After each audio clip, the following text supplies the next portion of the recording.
আমি যেটি বলতে চাই এটি সবাই কম বেশি আমরা বলি যে এই যে অর্থ বা টাকা, এই টাকা ছাড়া যেন আমরা অনেকটাই ব্যর্থ। আমরা যা কিছুই করি না কেন, এই টাকার যে মাহাত্ম্য, টাকার যে শক্তি, এটি সত্যি অনস্বীকার্য। কেউ আয় রোজগার করেন তার যোগ্যতার ভিত্তিতে, কে আবার বাঁকা পথে নানাভাবেও টাকা পয়সা রোজগার করেন। যেভাবেই করি না কেন, টাকা ছাড়া আমাদের জীবন যেন চলে না। টাকার দৌরাত্ম্য এমন যে টাকা আমাকে অনেক বিপদ হতে রক্ষা করে। টাকার শক্তিতে আমি কাউকে পরাজিত করতে পারি। টাকার কারণে অনেক সময় আমি অনেক মহানুভব ব্যক্তি, এটিও প্রমাণ করতে পারি।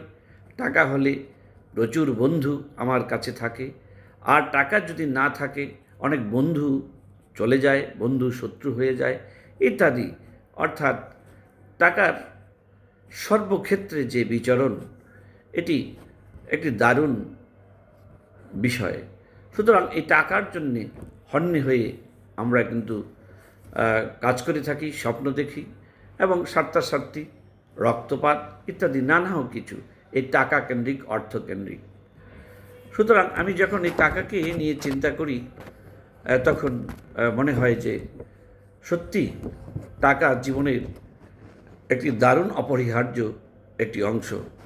কাউকে উপকার করতে হলে টাকার প্রয়োজন, কারো ক্ষতি করতে হলে টাকার প্রয়োজন, কাউকে সম্মান জানাতে হলে টাকার প্রয়োজন। এই যে বিষয়, এটি অনেক সময় আমাকে ভাবায়।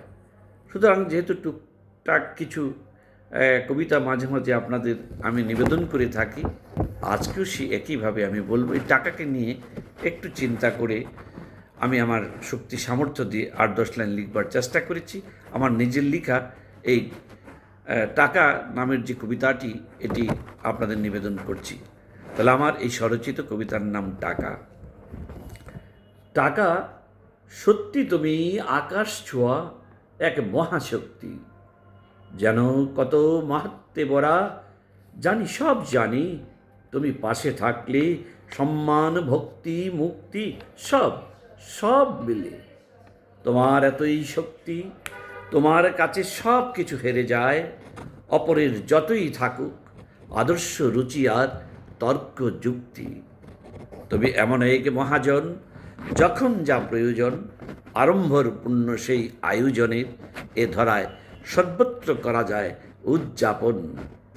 টাকা তুমি থাকলে জীবনে বন্ধু বান্ধব সব মেলে। তবে এমন এক মহামন্ত্র, সব সাধিত হয় যতই কঠিন হোক, রাজসিক অশ্বযজ্ঞ আর যতই থাকুক মহাব্রত। টাকা তুমি এমন এক মহাসমারোহ, কারণে অকারণে তোমার গিরে সদা রহে, প্রয়োজন অতিরিক্ত ঔষধ, খাদ্য, আশ্রয়, বস্ত্র। তুমি এমন এক জাদু, যত পণ্ডিত, জ্ঞানী, গুণী সব তোমার কাছে এলে হয়ে যায় যদু, মধু আর কদু।